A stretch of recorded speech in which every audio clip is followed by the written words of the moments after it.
We are Geekcentric, and you can be too.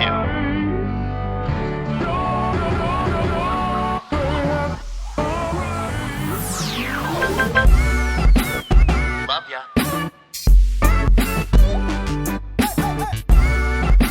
Get home safe, guys. Peace.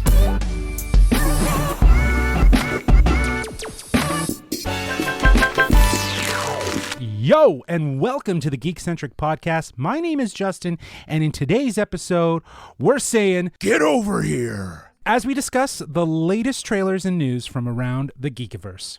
But first, if you're joining us for the first time, this is a weekly show covering the world of film, television, gaming, toys, collectibles, and all things geek-centric. Joining me on the show, we have the king of flawless victories, Nate Shelton. Nate wins. And on a screen just next to him, we have the combo killer, Kevin Hudson.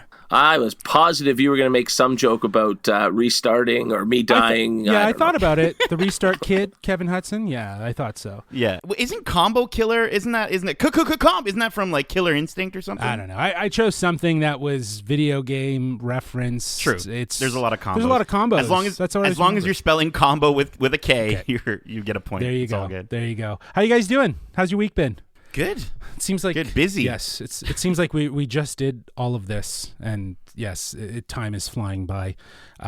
Which what is time? Yeah, what is time? Especially when you waste that time watching stuff, and that's going to lead us right into our first part of our show here. Let's start with you, Kev. What you been up to, brah?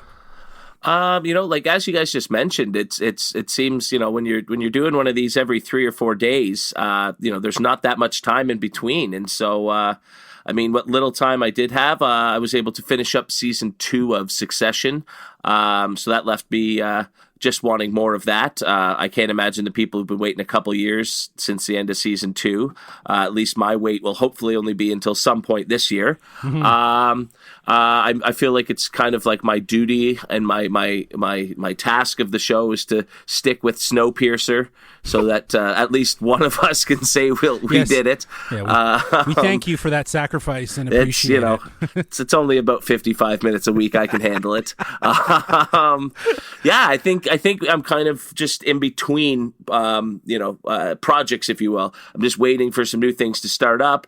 I've sort of ran the gamut on a lot of the shows I've been planning to watch for the last few months. So, and just sticking with my boys in blue, still top of the NHL. What can I say? Awesome. Nate, what you been up to, man? I'm sure you got a list for us today. Actually, not really. No, it's been busy with work and everything, but I did get a chance to watch a few things. Disney Plus, I've really been enjoying Inside Pixar, which is a fantastic documentary series. They just put out a bunch more episodes on the 12th, and it's interesting. The first series of episodes was called Inspired, and this one's called Portraits. And it focuses a little bit more on maybe some of the lesser-known people at Pixar.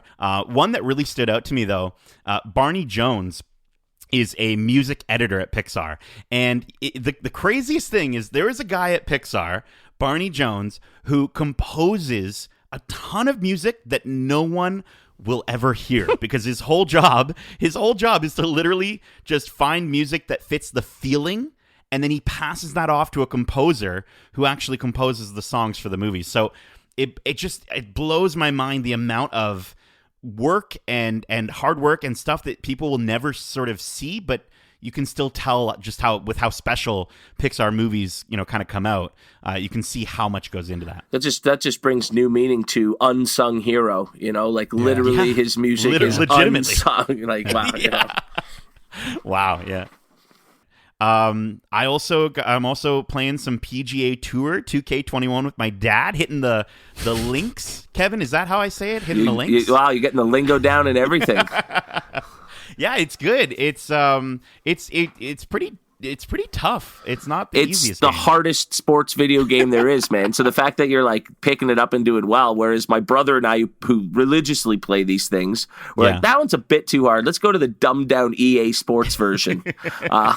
So that just shows your experience that you can pick up a game like this and just shooting birdies all day long. Yeah, I'm getting like my fifth birdie in a row, and my dad's getting really mad. And it's kind of funny though, because like when it was me and N64 and my dad, and we were playing Mario Tennis, he would beat me all day when I was a little kid. And now we're playing PGA Tour 2K21, and I'm just destroying it. I mean, he's getting a little bit better. He's getting a little better, but that's almost the problem with these sports games now, is they're becoming so realistic that I'm like, I'm not even just as bad as I am in real life at sports. I'm worse somehow. And it's like, I want to play a game to escape that sort of, I want to be good at the sport for once in my life. And now I'm shooting it into the woods on this golf game, and I don't even have a real club to slam against the ground. So I'm not even getting that satisfaction. Yeah, those controllers are expensive. Don't slam those. The last thing I just want to really quickly shout out, as you guys know, I've been watching a series of indie films, and I got to watch what I think everyone would prefer to call the last indie film of the series. I watched Indiana Jones and the Last Crusade, and let me just get right off the bat here. River Phoenix as young Indy was dope. Like that opening. Well, and even just compare it, it's the second time we've almost seen like an origin story for a Harrison Ford character, and I'm sure people enjoyed those 6 or 7 minutes where you see where he gets his fear of the snakes and the scar from the whip and just all these neat little details. And it was 6 minutes versus a full feature length movie, where people are like, did I really need to see how Han Solo got this or that? For sure. Interesting juxtaposition between the way those are handled. But that being said, if Disney wants to do a young indie series, if you're listening right now and you have Google image search, unless you're watching Cobra Kai like Kevin and I, Google image search Tanner Buchanan from Cobra Kai, because that guy as a young indie would be perfect. That's a great shout. That's a great shout. Oh my gosh.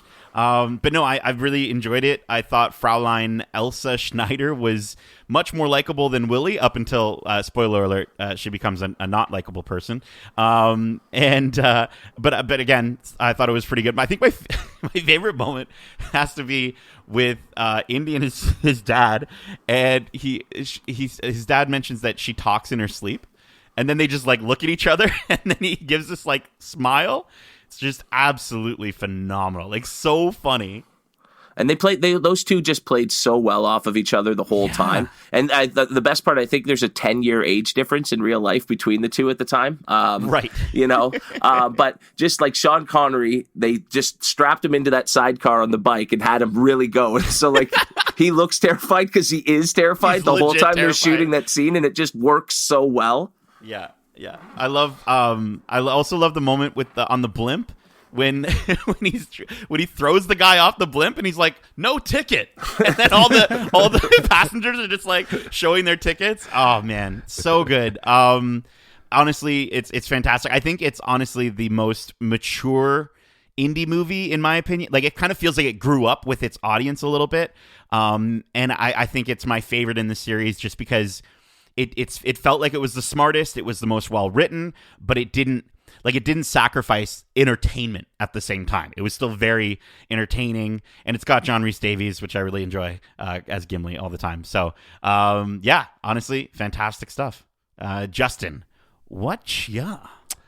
Well, it's been quite a quiet week in terms of content watching, busy with other stuff, but I did start and finish season 2 of An American Crime Story, the assassination of Gianni Versace, at the recommendation of Kevin, because he was speaking about in our Looking Forward in 2021 season 3, featuring the story of Bill Clinton and Monica Lewinsky.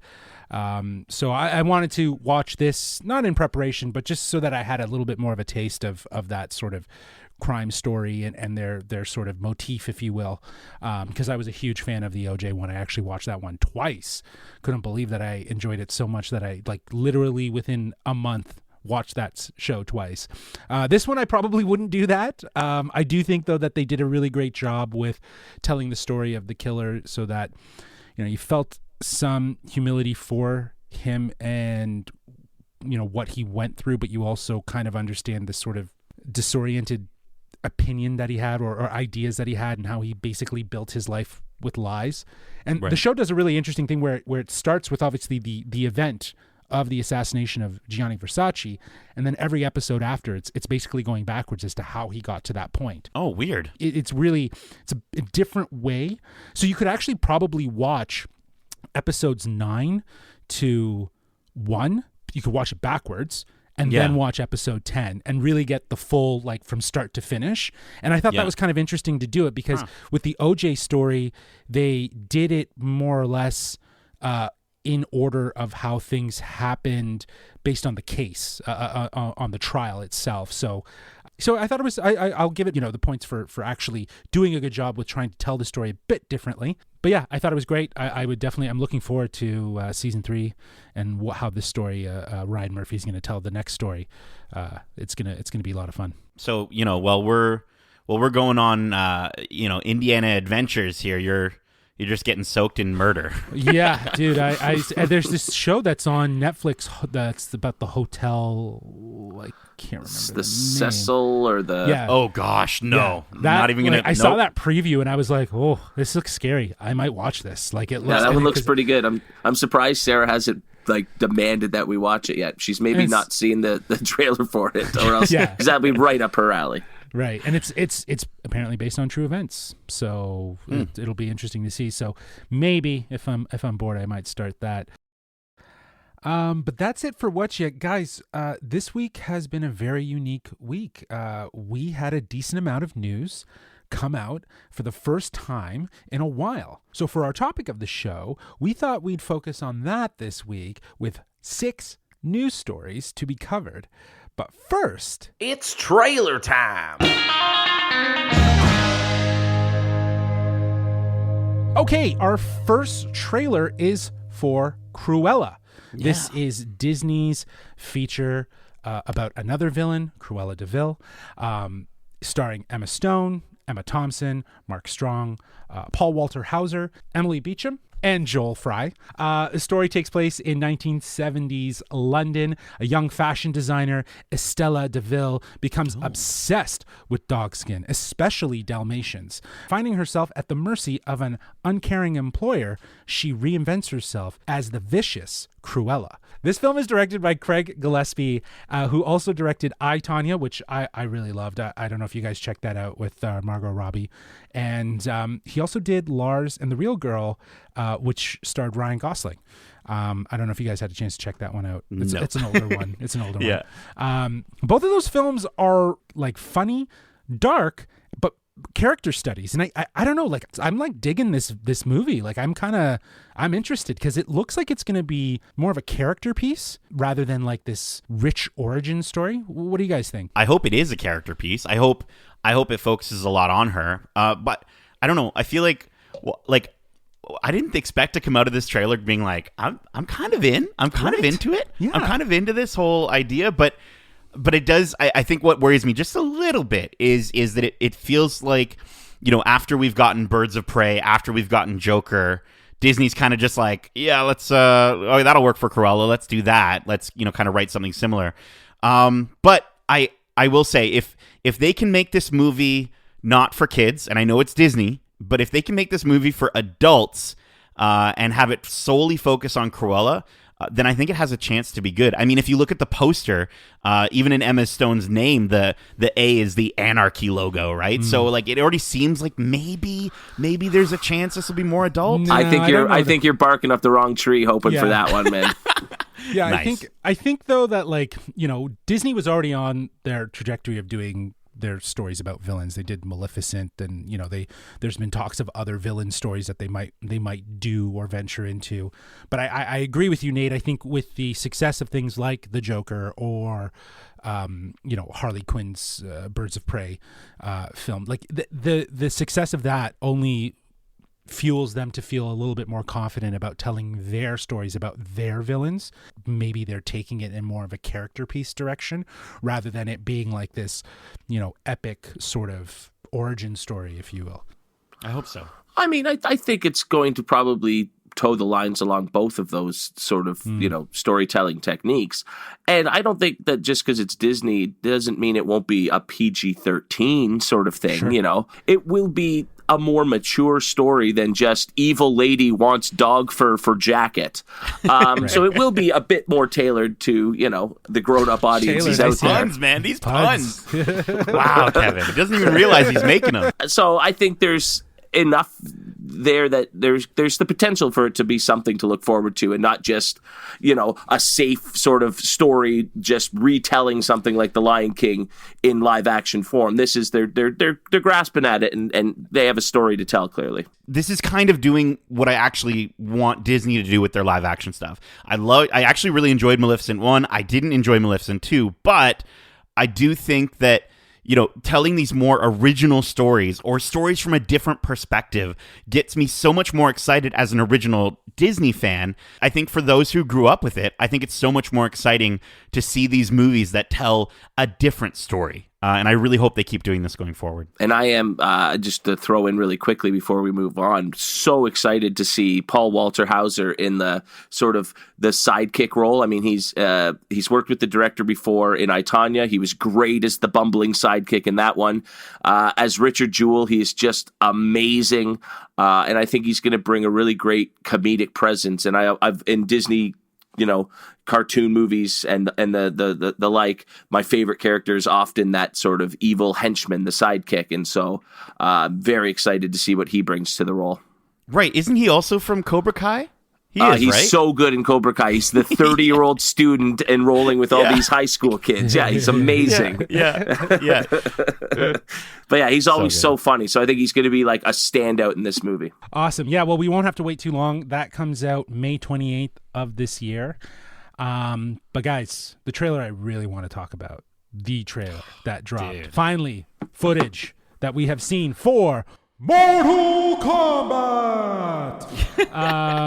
This is starring Nate. Why don't you just go ahead and tell us who it's starring? Because I'm going to butcher these names and it'll be brutal. So Nate, why don't you tell us who's starring in this film? I got you, bro. It's got Jessica McNamee. You got Hiroyuki Sanada. We got Josh Lawson, Joe Taslim, Louis Tan, Tadanobu Asano. I mean, come on. You got Ludi Lin, Chin Han. Some really, really fantastic actors there. And CeCe Stringer is also in it as well. Thank you. Flawless victory. Flawless victory. Flawless victory, right? Victory. But you go. really quickly, That's it. just Hiroyuki Sanada from Westworld gets me stoked about his part in this movie. Very, very cool. Yeah, and we will talk about that in 1 second. This film is directed by Simon McQuoid. It's his first major directing role. Yeah, that's... You gotta get in somewhere. He does have a reputation in the ad space of commercials and stuff like that. So I don't know. This looks really great. To give you guys just a quick description here, MMA fighter Cole Young seeks out Earth's greatest champions in order to stand against the enemies of the Outworld in a high stakes battle for the universe.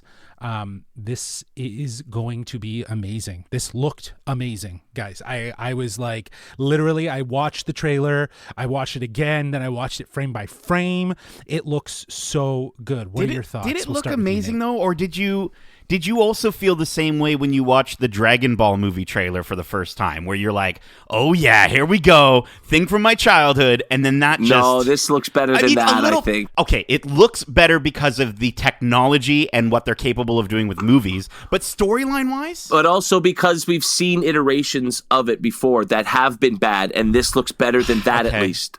And that's all you can, let's not hope for an Oscar contender here. Let's just hope for a fun movie with a bunch of bloody fatalities and cool characters, like the silly game that this movie's based off of. And from that standpoint alone, it looks like it's taking itself seriously, but in a fun way, versus being a campy, cheesy joke like the 95 and 96 iterations were, to be able to compare it to that all these years later and it just looks better, that's exciting enough. I'm just worried because, and we talked a little bit about the Justice League trailer and how I thought that, maybe because I haven't seen some of the films of some of those characters, or some films haven't even been made for some of those characters, that I won't feel invested. And so going into this, of course, I know the characters from the games, because I've played a lot of the Mortal Kombat games, a lot of even the current ones as well. For me, it's just like, how do you do origin stories for this many characters and still have it's it? Not an origin story. isn't it? And I don't think we're going to. I think we're going to get the origin story of two characters. Okay. Yes, that'll be Scorpion and Sub-Zero, and it will be told in the context of this tournament that's been going on for thousands of years. Yes. And we're going to meet a lot of characters who are in the now, and their origin stories will happen in the movie, but like it's not like you need to know who they are and where they came from. You get Jax's origin story. Right. Gets his arms ripped off. Now he has metal arms. origin story established. What more do we need? Yeah. It's a cool moment. Don't get me wrong. This movie's going to be filled with a lot of fun, cool moments. I just kind of like, I don't know, like if you really, really, really want to do this right, why not take the MCU approach and flesh out and give us original stories for some of these characters that don't really have that many stories, right? Like, yeah, but I think though that you're missing the point. You're missing the point. Yes, I think you are, because honestly, the focus of the movie is the tournament. Let's remember this all derived out of the success of a series of short live action features that were on the internet, that there was so much fandom around it that people were like, well, we need to do a movie, right? The film itself, to Kevin's point, I think will focus on Scorpion and Sub-Zero and the characters around them in this tournament. It's going to focus on Cole Young as he seeks out the Earth's greatest champions, and it's going to focus on all these characters. I don't know. Like, we've seen DC do this, dude. You're suggesting we've seen DC do this. They start with Justice League, and then this is a little bit different than a comic. Like, these characters aren't as established in pop culture. They're not going to have the same audience. True. And they're not going to be able to get the same audience with an R rating. Yes. You know, they're sacrificing a lot of that stuff to make a movie that's as true as possible to the subject material, which is a fighting video game, right? Okay. Not 80 years of comic books and stories and stuff like that. Like, I don't think you need to flush these characters out. Honestly, a minute or two to explain who they are, and then the main idea, we follow 3 or 4 main characters. The MCU really messed I'm just you spoiled. up, I'm spoiled, now you guys. Like... I'm spoiled. And that's fine. So we needed 5 origin stories first, and then finally we get the tournament, Mortal Kombat, in the 6th That sounds movie. amazing. Like, I don't that think sounds fantastic, anybody's Kevin. got the patience Can we just, for that. How much money do they we'll have? see Can in they 2027. Please? I'm down. I don't care. I don't care if I have to wait. We didn't care if we had to wait for the Avengers, and when we got it, it was phenomenal. Anyways, I'm just holding everything to a high standard because I think that's what these properties deserve. But I'll be pleasantly surprised if it's great. Yeah, and we're gonna get a huge fight sequence between Sub-Zero and Scorpion that will all of these fight sequences are gonna be so much better than that cheesy, bad CGI stuff from the 90s where it was like really cheesy blood, and we're gonna get literal fatalities, and like I just don't know how you can't just, if you're a fan of the game and want the game, this looks like it's the game. the freezing of the blood knife in midair was pretty fantastic. Cool. Pretty fantastic. Cool. I just wonder if the birthmark on my right butt cheek, if that's also the logo for a video game. I really hope it is. I've seen it. Trust me, it's not. No, it just means you're touched by the devil. Ooh, the big Agatha Harkness. Going back to WandaVision. Okay. Anyways, guys, that movie comes out April 16th. 2021. I am stoked. I am excited. I think Kevin and I might be a little bit more excited than Nate, given the fact that we grew up with this game. As long as I have fun, it's very much on the same level as Godzilla.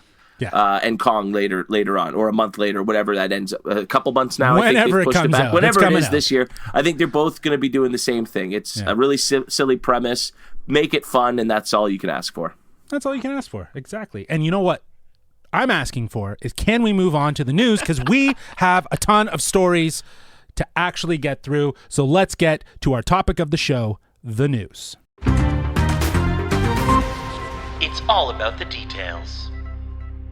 Our first news story comes from Matt Kim over at IGN. Marvel gets Punisher and Jessica Jones rights back from Netflix. Nice. Marvel has regained the live-action rights to Jessica Jones and the Punisher from Netflix.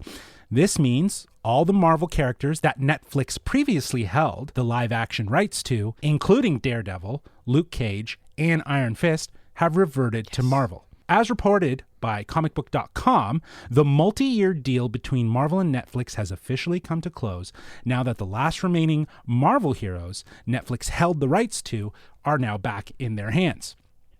Netflix kept the rights to the Marvel characters for a 2-year period after the cancellation of the show, which means characters like Daredevil already reverted back to Marvel in about late 2020, and now Jessica Jones and Punisher are now finally changing back into Marvel hands. What Marvel will do with these characters now, that's kind of up in the air.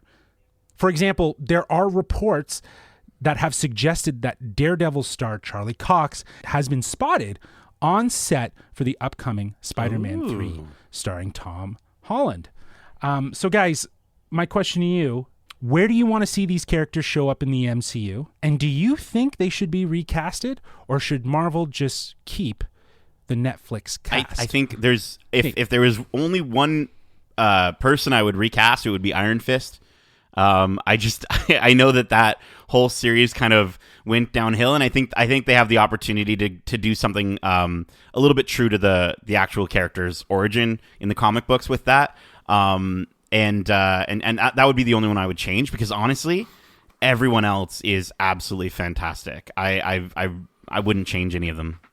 And I almost think on that point, you can't have one without the other, if you will. Like if you're going to recast any of them, you have to recast them all, or you suck it up and go, there was one bad one out of but if everyone else is already there, you've established them without needing a movie to do it. Now these characters could jump in almost a guest appearing role in a big fight or something, a sequence, even just a few scenes in a movie to help out a character based on their skills. And then I don't see them being major players, but I think they've established them enough that they can pop in and people will either know who they are or just have to deal with, I don't know. But again, to your original point, Nate, I don't think you can pick and choose which ones come in. You don't want that confusing sort of precedent being set. Yeah, I agree with you, Kev. I didn't mind Finn Jones as Iron Fist. I do think the ball was dropped with his story and his origin story, so I agree with you there, Nate.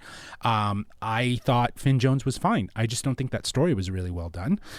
In regards to, though, like where I'd like to see these characters, I'm just going to throw it out there. I 100% want to see Jessica Jones show up in She-Hulk. Oh, yeah. That would be great. That would be amazing. As like a detective who's working on a case, and She-Hulk is kind of, is the representative of maybe someone, or, maybe she's a confidant that She-Hulk will have investigate something. You know what I mean? Like, because She-Hulk's supposed to be more case of the week sort of thing, right? Yeah, at least to begin. Yeah. Yes. So even if she pops in for a case here or there, you know what I mean? And then maybe there's a bigger case that takes a little while longer that they can work on. That'd be great. Yep. You could have Daredevil showing up in Spider-Man. That's great. Finn Jones is Iron Fist showing up in some capacity with Shang-Chi. But like Punisher showing up with Moon Knight, or being like the enemy to Moon Knight. Yo, that would be dope. I think the groundwork is already laid. Now, we have left out, obviously, someone like Luke Cage, who I feel could kind of fit in any of them. Like, he could be with Jessica Jones in She-Hulk. He could be in Moon Knight. I think the street level sort of, that mentality of because that's kind of the motif to those heroes, is they were more street level, right? They weren't the cosmic superheroes. They were the street level heroes, right? Yeah, they were taking down big bad guys who had guns and stuff, not necessarily alien overlords coming in to, conquer the universe. Mm-hmm. So they are, like you said, that more street level, that more nitty gritty, that more just crime centric. And I think the one standout performance from that crossed over that could really be a huge presence in the Marvel Cinematic Universe would be Kingpin. And if you brought in D'Onofrio, who's so good in that role, like, my God, yes, please bring him like that. Honestly, you just bring him. Do you know what I mean? If you're gonna, if anything, if you want to recast the rest of them, do it. But Vincent D'Onofrio as Kingpin was fantastic. That was such a good cast. I don't know. I also think if we're talking big bads, as well, casting wise, I think David Tennant in the MCU has to happen at some point. Like, I think him as Mr. or Purple Man, or whatever he was called, Mr. Purple Guy, from Jessica Jones was so well done, and he was so fun to hate. He's like a top 3 villain in any Marvel story that we've seen in the last 10 to 15 years. I think he would be so cool, and he would very much fit into this multiverse world, right? I think, if you were to bring him in, and again, even if you don't want to acknowledge any of these Netflix stories, that's fine with me. I don't care. So just to give like an actual background, there is connectivity between those stories and the MCU. There was references to the event in New York, so it exists in that MCU timeline. Yeah, and I just think the critical and audience reception to those shows was good enough. Just the groundwork's there, so anybody who wants the origins of these characters can go and find that.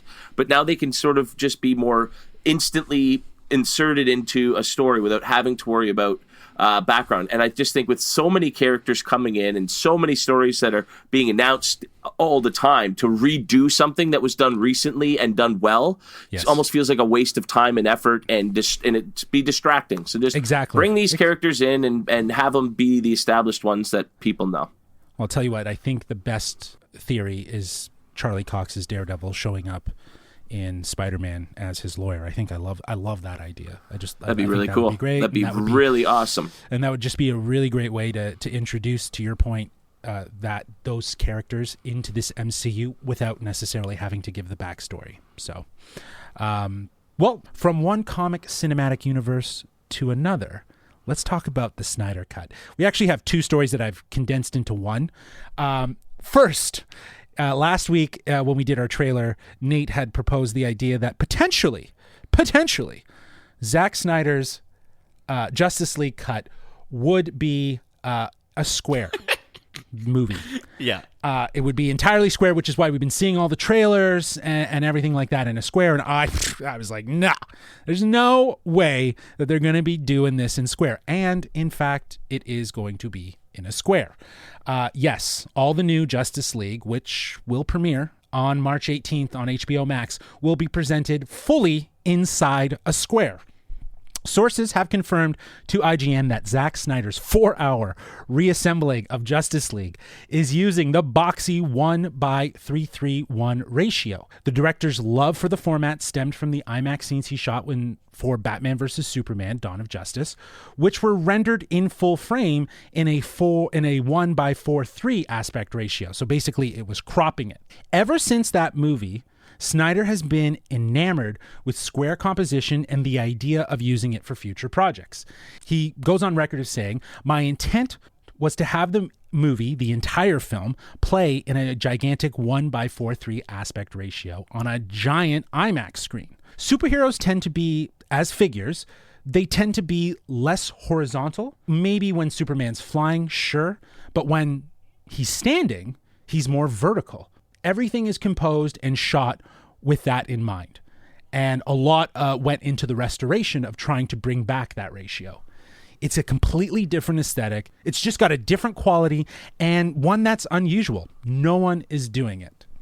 So that's his statement about doing a square. And if nobody's doing it, then it must be right. Well, so let's get into part two of this story. Now, just weeks away from the release of Snyder's Justice League, it has been revealed that Warner Brothers is not paying the director for his work. He went on record with Vanity Fair saying, "I'm not getting paid." He claims that going without a wage means that he holds creative control on the project.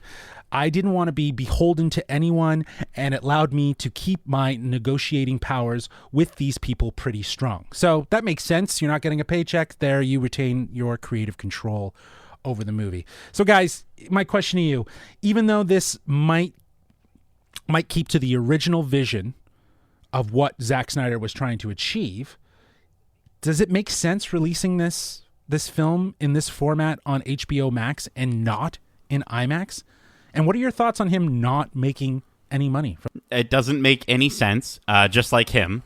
And honestly, it's like, it's such a him thing to do, but at the same time, him not making any money off of it really speaks to his passion for this, his love for this. The fact that he would dedicate so much time into this to not really make anything back, that gets me at least respect points on that side. Again, as much as we can trash this movie and trash the trailer and think that it's going to be a terrible 4 hours, at least at the end of the day, you can see just how dedicated this guy is.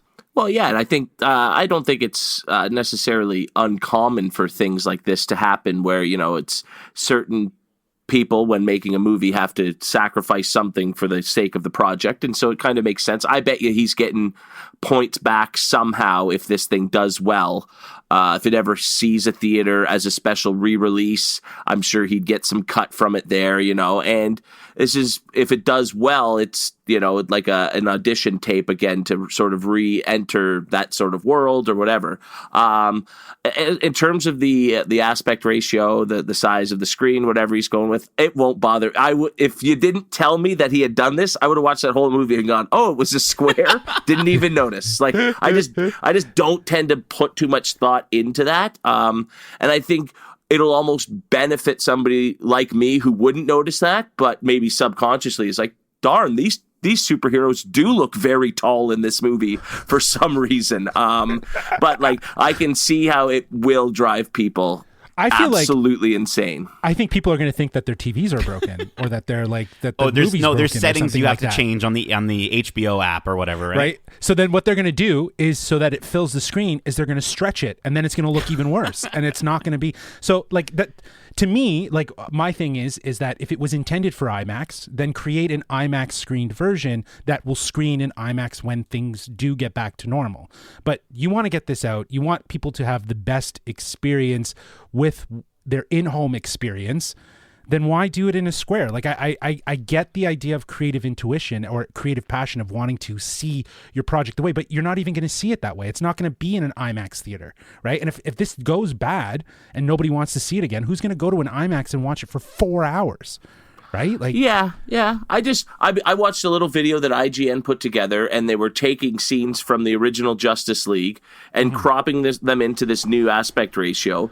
And the difference is you have some black bars on the side of your screen instead of the top and bottom. You're still filling out the screen. I was watching it on a little rectangle on my phone, and I could see the difference that the shots was making, but it wasn't necessarily that I wasn't seeing enough. And that's on a tiny little phone. Most people's TVs are big enough now that, even this aspect ratio will fill up a lot of that screen. It'll still be big, and it's just I think it's a cool risk to take. Yeah, I mean, if anyone has listened to my pitch for how Marvel should bring the Fantastic Four into the MCU, I know how easy it is to just go down a rabbit hole and really, really want to stick to my guns, no matter how, it might turn out. So, but I mean, you have to imagine when he started this project, obviously no one anticipated that he wouldn't be able to release this in IMAX, right? So he has this vision, he has what he wants to do, and you know what, let him do it, I guess. But I do think it doesn't make any sense. I feel like, though, for you to really appreciate that verticality in those shots, it will be on that big IMAX screen when it is all that is filling, right? Like, we've gone to movies where it keeps cutting from IMAX, and it's just so jarring, right? Like, as it cuts between those different frame aspect ratios. His intent was so that it fills the entire frame for the entire movie. And I think that is going to be the best experience to do that is in IMAX theater. So maybe I'll actually go check it out again once, if it does get released into IMAX. Probably won't, though, to be honest with you. So we'll have to wait and see on that. Okay, cool. Our third news story is coming from Joseph Knoop at IGN. God, IGN just giving us all the news. I love it. Planned Toronto Esports Arena has 7,000 seats and looks wild. Yes.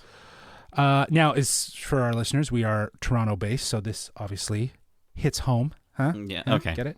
Anyways, the world of Toronto esports is getting a big makeover. A new $500 million entertainment venue with seating for up to 7,000 fans is currently being planned for a 2025 opening. Overactive Media, owners of Overwatch League's Toronto Defiant and Call of Duty League's Toronto Ultra, announced plans for a new venue on Monday.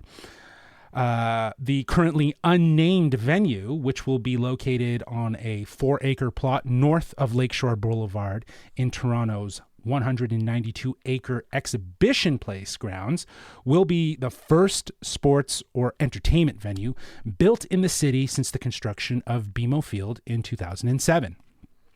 Overactive Media says the facility plans to host more than 200 events each year, mostly entertainment and music bookings, while also facilitating conventions, corporate events, award shows, and esports competitions, of course. The venue is actually being designed by Populous, a design firm responsible for the work for working on events such as the London Olympics, some Super Bowls, and Yankee Stadium. The plan for the venue is still in early stages. Toronto City Council and Exhibition Place Board of Governors have yet to finalize the approval and the proposal. So, guys, would you attend an esports tournament here in Toronto at this venue? I'm pretty sure I know the answer for one person. And what do you think this means for the city and the world of esports? Nathaniel, let's start with you. When you're talking about esports in such a serious manner, you have to call me by my full name, my gamer name, Nathaniel. But no, honestly, this looks fantastic. And even just as a concert space or a convention space, I'm really excited for it. I saw a tweet that somebody put out that said that the renderings look kind of looks like a PS5 on its side a little bit. Which I think is so beautiful and futuristic looking, and just even the placement of where it is in Toronto is so perfect.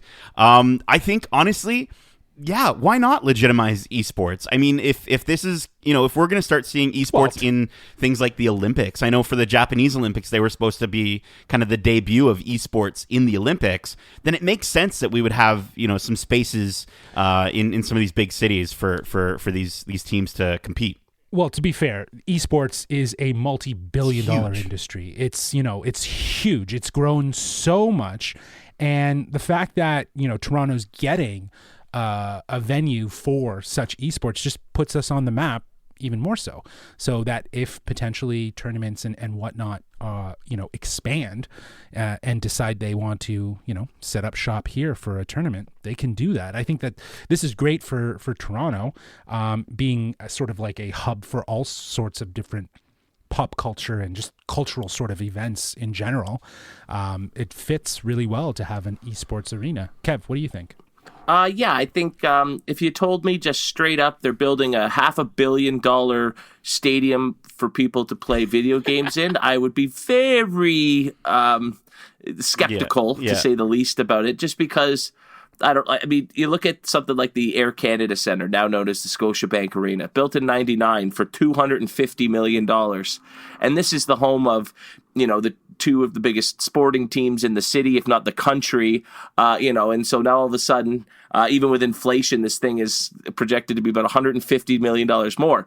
But the idea that it's simply being built to be able to host esports tournaments, whereas I don't think you'd have that kind of infrastructure in an older building. And so there's sort of making it something that could be modern for that, but also I would be the first to go see a cool 7,000 seat concert and at that, like a nice intimate show and a really fancy, it looks beautiful. I think it'll be, like Nate said, a great addition to the city. It is in a terrific spot. I've had to use public transportation to get out to some games at BMO Field and stuff, and it's so easy to do, and so it's perfect. It's perfect. The interior kind of reminds me of like a Roy Thompson Hall, but bigger, right? Or a Massey Hall, but bigger, right? Yeah. Like it definitely is larger. So I'm looking forward to seeing what sort of concerts they'll put in this venue, especially like to your point, Kevin, it being so up to date. It looks cool. It's pretty cool that we're getting something like that on in Toronto. And anytime Toronto can lead the forefront on the future of entertainment, like I'm all for it. With the TIFF Lightbox stuff a few years back, and there's a little concert series. I don't know if it's gone the way of the dodo now, and I don't even know if they could afford to be here in this arena, but called Video Games Live from Toronto, and they would always I guess they go around the world, but I always saw them in Toronto, obviously. And I'm just looking at one of the screenshots here of this guy playing the piano. It looks like there's this girl, and it's almost looks like a Tron scene on the stage there. But that's literally what Video Games Live kind of even felt like. So to see some of the for it to be so big that maybe we get some of these more sort of arena style shows, but I guess still scaled back to stage.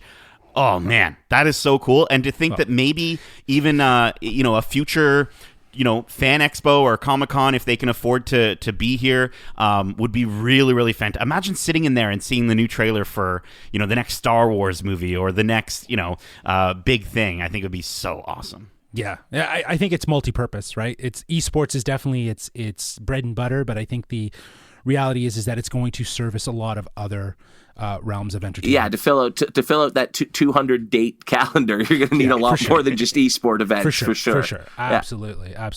Speaking of esports and video games, our next story comes from Joe Otterson at Variety. Twisted Metal, a very popular PlayStation series of games. A television series is in the works from the writers of Deadpool. It's a live-action series adaptation of Twisted Metal. Sony Pictures, Television, and PlayStation Productions are developing a series based on the vehicular combat games, the first of which was released in 1995. It was originally reported in 2019 that Sony was interested in developing a series based on the games. The new series is described as an action comedy based on an original take from Rhett Reese and Paul Wernick, who are the writers of Deadpool and Zombieland. Deadpool 1 and 2. Amazing. The live-action TV series is reported to center around an unnamed protagonist trying to complete a delivery in a post-apocalyptic world in exchange for a promise to a better life. Not much else is known, though it is said the clown character, Sweet Tooth, a reoccurring antagonist clown who drives an ice cream truck, will make an appearance. Michael Jonathan Smith, who most recently wrote and produced Cobra Kai, will write and executive produce the series along with Reese and Wernick. Will Arnett will executive produce via his Electric Avenue production company. There are also speculations that Arnett will voice Sweet Tooth, which is a pretty perfect. Cool cameo. Holy. But according to an individual with knowledge on the project, no deal is currently in place for him to do so. So, guys, I remember Twisted Metal. I wasn't a huge fan of this game. But, is this something you want to see? I went back and played the first Twisted Metal not too long ago. And I remember, honestly, it was one of those things where it's you might as well leave it in your memories because they're always going to be better than what it actually was. And so, this game was never the best game, but being the first game to kind of sort of skirt that edge between Mortal Kombat violence, but still being for a younger audience. But no, I think this is a really, really cool team of people that's doing this. The fact that we've got the writer of Cobra Kai just kind of really tells me that, to what you guys were saying about Mortal Kombat, really trying, if it owns being Mortal Kombat, I think the fact that you've got that writer on there, hopefully he's got just as much a passion for this so that he can really make the movie own being a Twisted Metal show. Well, yeah, and I'll agree that I think the writing choices that they've made fit the tone of what the show should be pretty well, and so hopefully they can really tap into that. But I mean, if you just said, a Twisted Metal TV show, all I could think, so what is it? A guy who keeps entering these destruction derbies in his car? And that doesn't sound like there'd be a lot to it. But so the way they've got it sort of set in a grander world where maybe this sort of destruction derby is kind of a way of life on the on the streets versus confined into an arena. That sounds very fun. It's almost like Mad Max, but moved into a dystopian sort of city versus that desert landscape. But you've still got people driving around, smashing each other in goofy cars. Maybe it's even whatnot. Maybe it's even like a road trip comedy, right? And then in a Mad Max world, I think that's. Yeah, exactly. So based on that description, I'm a little bit more okay, that could be a lot of fun, especially with, tongue-in-cheek writers and whatnot, for sure. The interesting thing is, to Kevin's point, how they're able to take the concept of the game and adapt it into something that would be entertaining. I see almost like a boys vibe to this. Sure. Do you know what I mean? Very, in that sort of tongue-in-cheek, dark humor. Yeah. And also very, very visceral. It's a very, I wasn't a fan of the game, but based on what the game is and what they're trying to do with the show, I applaud them for trying to do something different. Yeah, I think we'll see at least one character explode, at least, right? So, yeah, at least. Every 5 minutes? Yeah, you mean? Exactly. Yeah. Okay, so our next story, it's a bit different, but given their connection to one of the geekiest properties out there, I thought we should discuss. This comes from Gemma Swad over at Variety, who writes, Daft Punk has split up. Publicist confirms. Daft Punk, one of the most influential and popular groups to emerge in the past 30 years, have announced their retirement via a video entitled Epilogue, posted Monday morning. The duo's longtime publicist, Catherine Fraser, officially confirmed the split to Variety and declined to provide further details. While their rep declined to say anything else, it's hard to say whether the duo will continue working together under different names or whether other new projects are in the works. It seems likely, considering the group's famously contrarian and convention-mocking history, that they will continue to release music, videos, and whatever other projects strike their fancy. It is even possible that this announcement could be the beginning of a new project. So rather than it being an end, it could be the end of just this story starting a new story. Apart from the 2 songs with The Weeknd, the duo's musical efforts in the years since have been low profile. But given their past history, it's extremely unlikely that we've heard the last of these two, whether or not they're working together or as Daft Punk. So this is huge. I know you guys know this. I've shared this with you guys. I'm a huge fan of the Tron soundtrack. That was like top tier for me. In terms of like movie scores, and I'm a fan of most of their work as I grew up with it. But what do you guys feel? How do you guys feel about this split? What do you think this means for their future? I mean, the whole internet is really freaking out about this, and I kind of just, I don't know, I kind of take from it that they maybe just want to go their separate ways. They want to do their own things. I mean, if you watch the epilogue video, it kind of looks mutual, right? Because you can see that moment where, I believe it's Thomas. Is it Thomas that turns around and Guy Manuel pushes these buttons and he walks away and then he explodes? Right? Yeah, the sentiment is definitely like they're walking together. One slows down. The other turns around to say, hey, what's going on? And then it's just this sort of acceptance of, well, it's time to part. But the fact that he walked away and he blew up. Like, you know what I mean? Like, that's more of that's like they're blowing things up. I think that's more of a like they're blowing that's things more, up. But that's more of like a Daft Punk sort of fun Daft Punk thing to do. I just think with the song that's in there, I mean, you can hear Touch playing at the ending there, and the last lyric in there is "I need something more," right? And so to me, that's just them saying like, you know what, one of us maybe just it needs something more than what we've got right now. We want to focus on our own projects and. I hope we hear, at some point, like a reunion, I think would be really cool. But yeah, you know what? As long as we keep getting music from either of them in the future, I'm okay.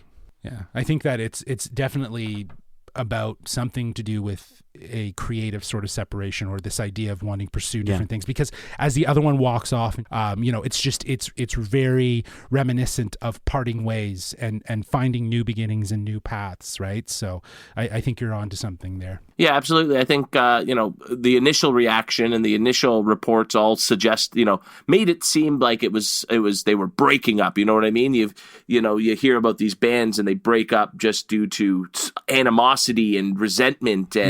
And this felt very, very different from that. Just the way it was handled, just the way they chose the clips that they chose from previous works to sort of represent what they were trying to say with this. I think it was absolutely more of a, this is us perhaps going our separate ways or heading towards something new, but on a level of very much, it's an amicable, mutual sort of decision here. I don't think it's the last we'll ever hear from them, even under just the Daft Punk label alone. But yeah, this could be them doing something new, like you said, or taking a break, or maybe even hanging it up. But again, I don't think it's the last we'll ever see or hear from them, especially because it just seems to be on such a level of mutual understanding and not something out of animosity or anything like that. Yeah, it's not like they're breaking up because they feuded, right? Like, it's not like that. It seems like it is a very mutual sort of creative thing. I just hope, I really, really hope they come back for Tron 3. You hear about these bands also reaching a peak and then sort of leaving on a high note. I don't think that this is a peak, though. Don't get me wrong. They've done amazing stuff, but I still see them as having more to go. They're pretty young, right? Like they're not. It's not been that long of a journey. I would imagine they've got to be in their 50s. No, what? Yes. If they've been doing this for 30 years, maybe. Yes. Right. Their first album was 94, so they've been doing this for quite. They're not young guys, but I mean, if your last collaboration was on two of the biggest songs of the last 5 years with arguably the biggest artists in the world of the last few years, you could do worse than a couple collabs with The Weeknd on a huge album, right? Like sure. if that was the last thing they did, it's not a bad way to go out. Awesome. Okay, our last news story, guys. This is it. And this one is actually hitting the news right now. 2 different Spider-Man 3 titles announced by Tom Holland and Jacob Batalon. Matt Patches over at Polygon, who is reporting, announced on Holland's Instagram one title for the 3rd installment of the Marvel Sony franchise is Spider-Man Phone Home. The subtitle falls right in line with the high school-themed Homecoming and European adventure sequel Far From Home, and creates even more distance from Peter Parker's home of New York City. Also, it's a good E.T. nod. But wait, is that the title? In a separate post, co-star Jacob Batalon shared a different still from the set with a different title treatment. Get ready for it. Spider-Man Homewrecker. Based on casting reports, neither Marvel Studios nor Sony Pictures have yet technically confirmed Spider-Man 3 will see Spidey sucked up into the multiverse. Holland and Batalon's title goof seem to play right into the premise, whether either is legit or not, which still, again, has not yet been confirmed. I'm calling BS considering Zendaya's just announced her own title. Which is? Spider-Man Home Slice. Yeah, I think this is the cast having fun. Yeah.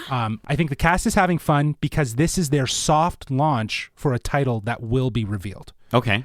So they're hyping the fact that a title is going to be revealed, and they're giving you absurd title names that, are just ridiculous. Maybe, Justin, they're giving us absurd title names for Spider-Man movies that are coming out in a different universe throughout the multiverse. I mean, that's such a fun way to kind of work your marketing, right? And especially with everything happening where, we hear about Tom Holland leaking things, for them to just be like, here, leak this, have fun with this, make this happen. I think it just plays really, really well into that multiverse theme that the movie's probably going to go for. I don't discredit the fact that the reason why they're doing 3 different titles is to play with the multiverse concept 100%. I agree with you, but I think it's a stunt that the marketing team and have collaborated and given these actors who have very predominant followers, this like, hey, take this. Like, I'm sure it was all put into a hat. Do you know what I mean? And they each just picked one. Yeah. Right. And Zidane was like, oh, Home Slice, I'll do that one for sure. I'll do that one. Right. So I feel like it's more of a soft launch to hype us for the inevitable title, which I think is either going to come, I don't know, could come tomorrow. Yeah, by could the come time by you're the end of listening this to week. this, it probably is already out, in my opinion. Yeah, it'll probably already be out by the time this podcast is hit. So 100%. So I'm honestly hoping they go in a direction that pays tribute to another great franchise out there. I hope they call this one Spider-Man 3 Tokyo Drift. I think that's the natural direction for the franchise. Yeah. It just makes sense. What if they just go with Spider-Man 3? Yeah, I think because I'm pretty sure they confirmed that Home is actually going to be in the title no matter what. It's got to be. It's got to be. You can't just stop that now. Trilogy. No, for sure. And I think that's part of this whole ploy and this stunt is how ridiculous you can make your titles using the word home. Right. Yeah. So it's really to set the tone of what could the title be if it's using the word home. Right. Yep. They go full Western motif. It's Spider-Man Home on the Range. I'm down there. Oh, now that everybody knows his identity and he's maybe on his own, Spider-Man Home Alone. Yes. He's that's what I was going to say. Yeah. Spider-Man Home Alone sounds like the best option given the state of the multiverse. Hey guys, Future Justin here. So we actually did find out the official name of the movie, and it's called Spider-Man 3 No Way Home, which speaks even more to the multiverse idea. So I guess we'll just have to wait and see what the story's all about this Christmas. Well guys, that is it for this week's episode. We did it. We got through the news. Wow. We got through There's it all. a lot of news. There was a lot. That's fun. See, and we said it. We've been saying it for weeks here. We knew it. A big news week was coming. There was going to be just this news dump, and it feels like the last 5 days have been a bit of a whirlwind in that. Lots to digest. Yeah, we'll continue with this motif of doing a news episode where we kind of bundle a variety of news stories together, anything that we miss or anything that's happening in moment, just like this Spider-Man story as it's breaking the internet. But anyways, guys, that's it for us. We hope you enjoyed this week's episode. If you did, make sure to subscribe to us wherever you like to listen to podcasts. We are Geekcentric, and you can be too, which means you can also check us out on YouTube at youtube.com/Geekcentric. Follow us on Twitter at GeekcentricYT, and follow us on Instagram at We Are Geekcentric. And if you want to let us know what you think of all the geeky news that we shared with you today, you can reach us at wearegeekcentric@gmail.com. That's wearegeekcentric@gmail.com. Also, you can catch Nate on stream every Thursday and Sunday night over at twitch.tv/Nate Plays Games. Nate, what you playing? Yeah. What you playing over there on that Playing Twitch? more Cyber Shadow, which again is a side-scrolling, super difficult game. And it looks it's weird. But it's honestly it's so much fun, and it's one of those things where like you might come in and feel like, yeah, I'll pop in and see Nate for a second. But honestly, like once you see just how dedicated I am to getting from checkpoint to checkpoint, I know friend of the show Andy was tuning in at one point, and he stayed with me for like a solid hour late into the night just because he was like, I need to see this guy pull through. So I was happy he did. And then as soon as I got to the checkpoint, he's like, all right, I'm out. My job here is done. I was like, all right, great. So definitely check that out. Of course, on Sunday nights, anything to do with Mario 64, Super Mario 35, Super Mario 3D World is going to be coming up on this Sunday. So definitely check that out. How many stars are you up to on 64 there? I don't remember. I think 60-something now. I think I'm at 60-something. I'd say that's an improvement from last week, then. So you're making progress slowly but surely, man. It's all you can hope for. Well, that's all that any of us could ever hope for is Nate to progress on his stars. Awesome. All right, guys. Well, Kevin, Nate, thank you so much for joining me for today's informative episode. Thank you. It was a pleasure. And as we say, Love ya. Stay home safe, guys. peace.